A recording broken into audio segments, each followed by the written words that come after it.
and saw some men and women reaping grain in a field. My good fellows, you can reap later, but listen to me now.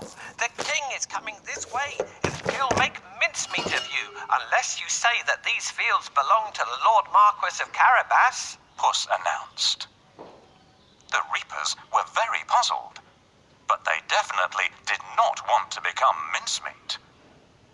They promised to tell the king that the fields belonged to nobody but Lord Marquis of Carabas. Puss went ahead and warned everybody to tell the king that the land belonged to Lord Marquis. The people thought that it wouldn't be right to mess with Lord Marquis. They decided to do exactly what the cat asked. But Puss had still more work to do. Huff, puff. He ran all the way until he reached a huge castle. Can you guess whose castle it was? Yes, the castle and all the lands belonged to a fierce and powerful ogre. But Puss was not scared of the ogre. He knocked at the castle door. Blim, blam. 2 guards opened the door. I'd like to pay my respects to your mighty master, said Puss. The guards knew that the ogre loved anybody who admired him. So they let Puss in at once. Puss bowed low to the ogre. I have heard much about your great powers. Is it really true that you can transform yourself into any animal you wish? Asked Puss. Even a lion? Watch me, said the ogre. Right before Puss's eyes, he transformed himself into a mighty lion. He roared so fiercely that Puss sprang up the curtains in fright. The ogre laughed loudly. That's amazing, said Puss. but I bet you can't turn yourself into a small creature. That's the most difficult thing in the world. I can, said the ogre. No, it would be impossible for a mighty ogre to turn into something like, for instance, a mouse? Said Puss. Oh, really? Asked the ogre, snapping his fingers. Boom! The ogre became a tiny mouse and scurried across the room. Quick as lightning, Puss pounced on the mouse and ate it in one gulp.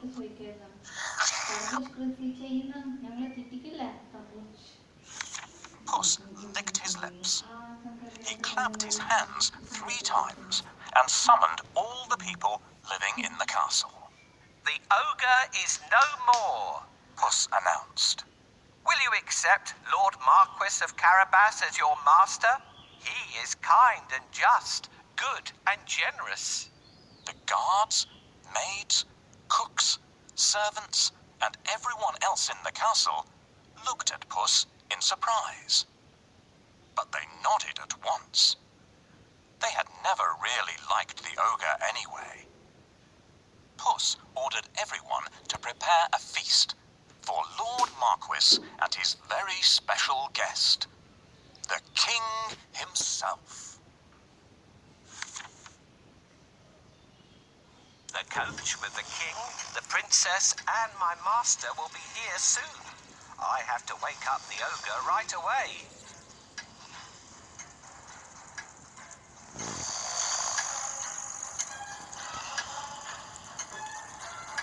I don't think we would wake him up this way. Let's try something else.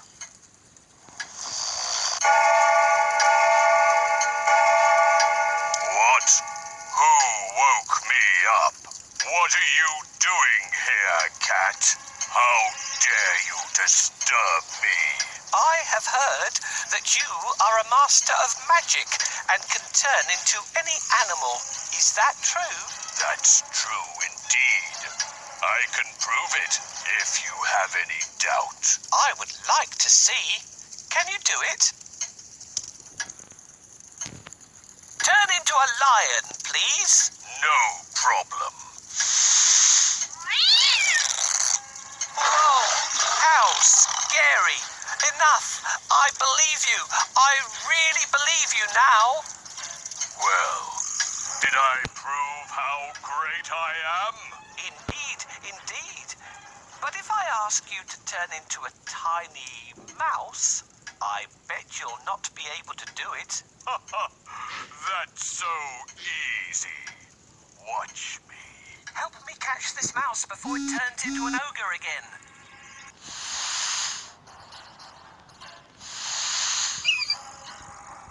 Hooray! Now my master owns this castle. I'm smart and handsome. I'm the one and only Puss in Boots.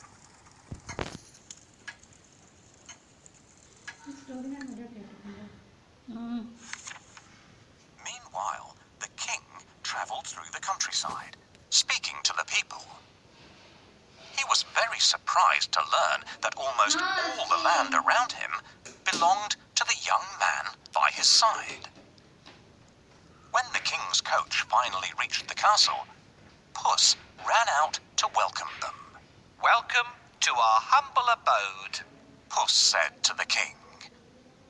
The king gulped. The castle was bigger and even more stunning than his own. Puss led them straight to the huge dining hall. The table groaned with the weight of roast chicken, rabbit stew, mince pies, smoked duck, and hundreds of other dishes. The king was in seventh heaven. After eating the great feast and sipping the finest wine he had ever tasted, the king said, My dear Lord Marquis, I'd be delighted if you would marry my only daughter. Marquis smiled at the princess. I will if the princess wishes to live with me, said Marquis shyly. The princess was so happy that she wanted to dance all around the castle. She blushed in delight and nodded.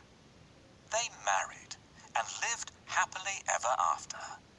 And so did Puss, because loyal Marquis made him a lord of the castle.